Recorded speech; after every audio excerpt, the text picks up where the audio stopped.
ఇప్పుడు షర్మిల గారు ఎక్కడున్నారు, ఏ పార్టీలో ఉన్నారు? సొంత పార్టీయా? కాంగ్రెస్ పార్టీ. కాంగ్రెస్ పార్టీ తెలుగుదేశానికి వ్యతిరేకమా అనుకూలమా? వ్యతిరేకమే కదా. అంటే కాంగ్రెస్ పార్టీ అనే పార్టీ వైఎస్ఆర్ కాంగ్రెస్ పార్టీకి, తెలుగుదేశం పార్టీకి, జనసేన పార్టీకి, భారతీయ జనతా పార్టీకి నలుగురికి వ్యతిరేకంగా రాజకీయాలు చేసేటువంటి పార్టీలో ఉన్నటువంటి షర్మిల గారు అనే ఆవిడ భారతీయ జనతా పార్టీ కలిసున్న ప్రభుత్వాన్ని వెనకేసుకొస్తూ ఒక ప్రతిపక్షంలో ఉన్నటువంటి పార్టీని గురించి డిఫెండ్ చేస్తూ, భారతీయ జనతా పార్టీ ప్రభుత్వాన్ని డిఫెండ్ చేస్తూ, వెనకేసుకొస్తూ, సమర్థిస్తూ, అధికారంలో లేనటువంటి ప్రతిపక్షంలో ఉన్నటువంటి ఒక రాజకీయ పార్టీని విమర్శించే స్థితిలో ఉందంటే ఆవిడ ఎవరి కోసం, ఎందుకోసం రాజకీయాలు చేస్తుంది? భారతీయ జనతా పార్టీ అలాగే తెలుగుదేశం పార్టీ ఈ ఇద్దరి కోసమే రాజకీయాలు చేస్తుంది, వాళ్ళిద్దరిని సమర్థించడం కోసమే అనేది. ఎందుకంటే వైఎస్ఆర్ కాంగ్రెస్ పార్టీ మీరు మోసం చేశారా అని మేము మాట్లాడితే మాకు సమాధానం చెప్పాల్సింది ఎవరు?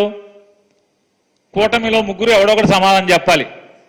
వాళ్ళ కూటమి ఎవరు సమాధానం చెప్పకుండా కాంగ్రెస్ పార్టీ మాకు సమాధానం చెప్తుందంటే, కాంగ్రెస్ పార్టీ మమ్మల్ని విమర్శిస్తూ భారతీయ జనతా పార్టీ, తెలుగుదేశం పార్టీ ప్రభుత్వాన్ని సమర్థిస్తుందంటే ఇక మీరు ఆ రాజకీయాలు ఏ స్థాయికి దిగజారి ఉన్నాయో, ఆ పార్టీ ఏ స్థాయికి దిగజారిందో, దిగజారి రాజకీయాలు చేస్తున్నాం, ఇక నేనేం సమాధానం చెప్పాల్సిన పని లేదు.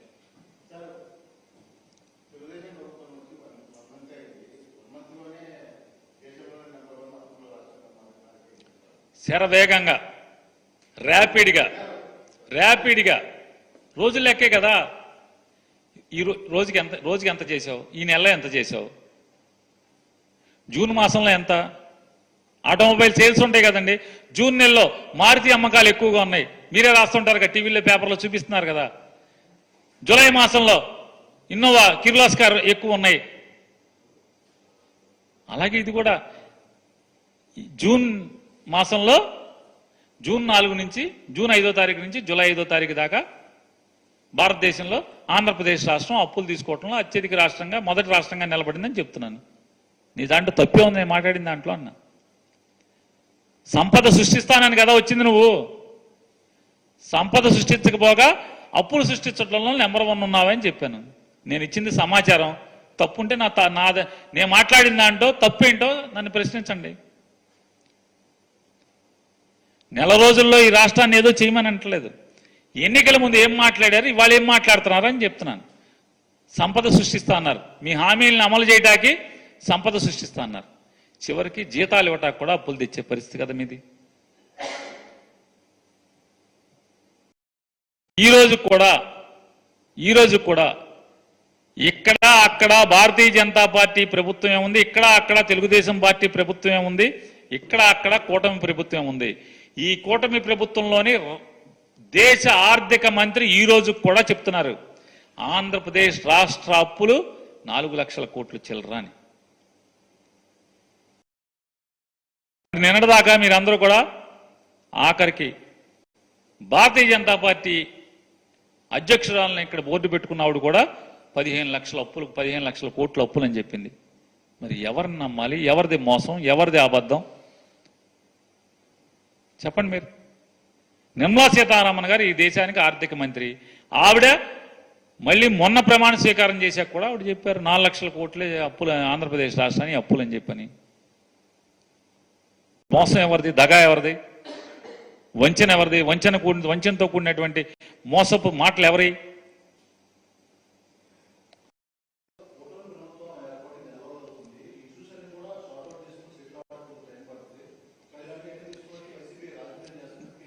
దేనికి? అమ్మక వందనంలో నేను రాజకీయం చేశాం, మీరే అన్నారుగా, మీరు చూశారుగా. మళ్ళీ చూస్తారా?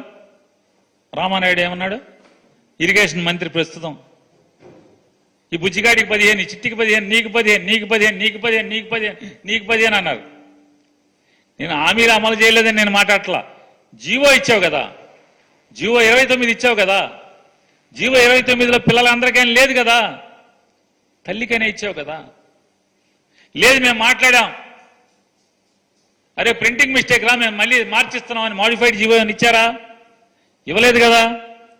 కనీసం సమాధానం చెప్పలేదు కదా. అలా కాదు మేము పిల్లలందరికీ ఇవ్వబోతున్నాం అని చెప్పని చెప్పట్లేదు కదా. ఆ రోజు షరతులు లేకుండా అన్నారు కదా, ఇవాళ షరతులు పెట్టారేంటి అని అడుగుతున్నాం.